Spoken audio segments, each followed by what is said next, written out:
children.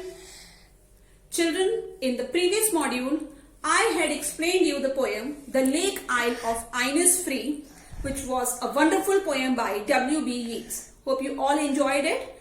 Now, you all must be waiting for the question and answers and other exercises. So here, in this second part, I will be giving you word meanings, question answers and other exercises. So, let's begin.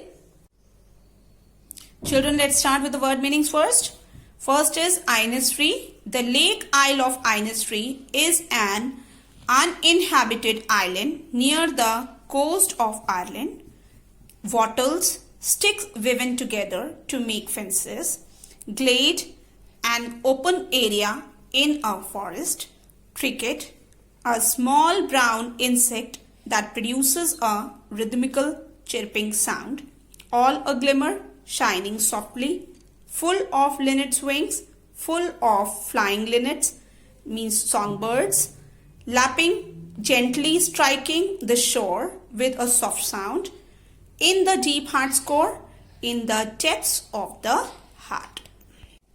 Children, the chapter has been explained to you. Now, the summary is here. The poet declares that he will arise and go to Innisfree, where he will build a small cabin of clay and wattles.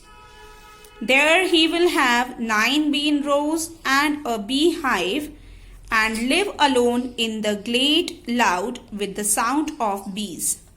He says that he will have peace there in the lap of nature, where the life does not run at a high pace, like the city life. He explains that different times of day have different hues. Hues means color about them. The midnight glimmers, the noon glows purple, and evening is full of linnets' wings on the island.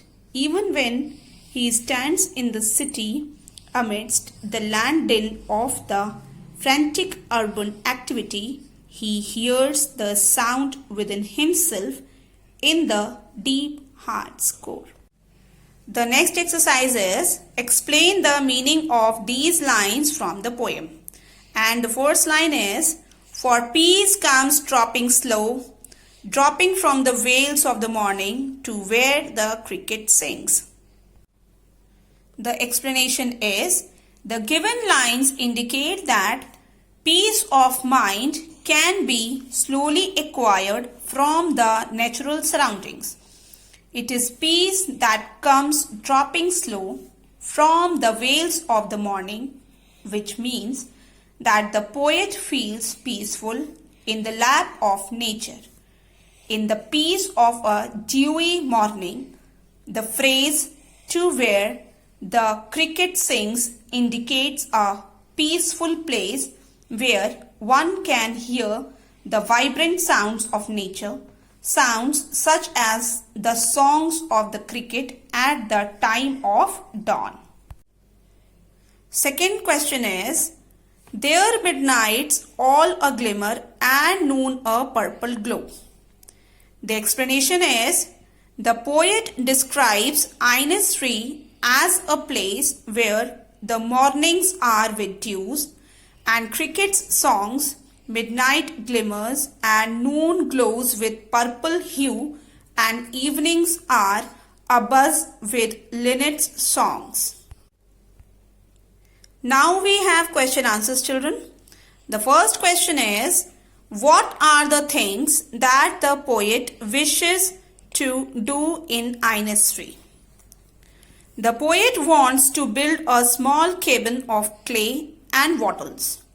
He wants to plant 9 rows of beans and to have a beehive, and wishes to live alone in the bee-loud glade.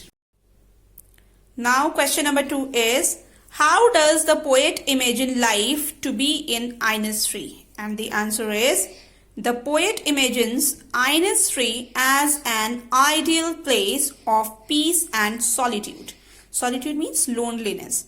He imagines constructing a simple cabin made of clay and wattles, and planting beans and having a beehive.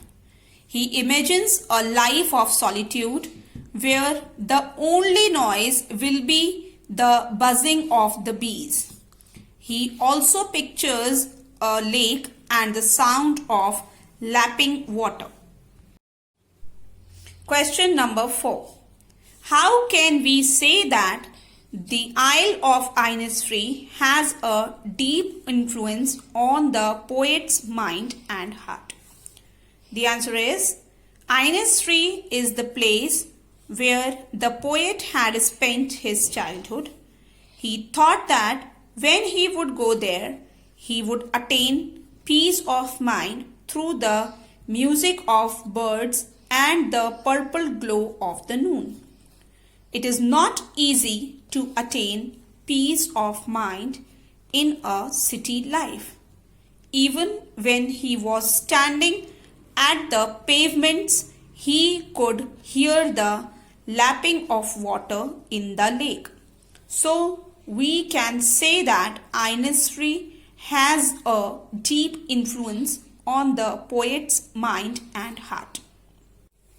Now, the last is reference to context.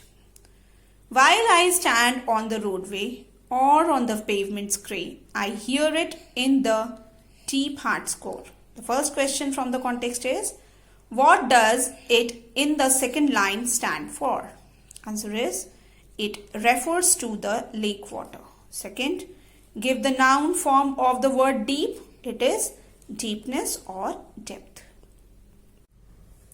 So children, that was the end of chapter 2. You have done chapter 1, you have done chapter 2. Now you have to complete the work, you have to learn it also. So stay home, keep working. Till then, bye bye.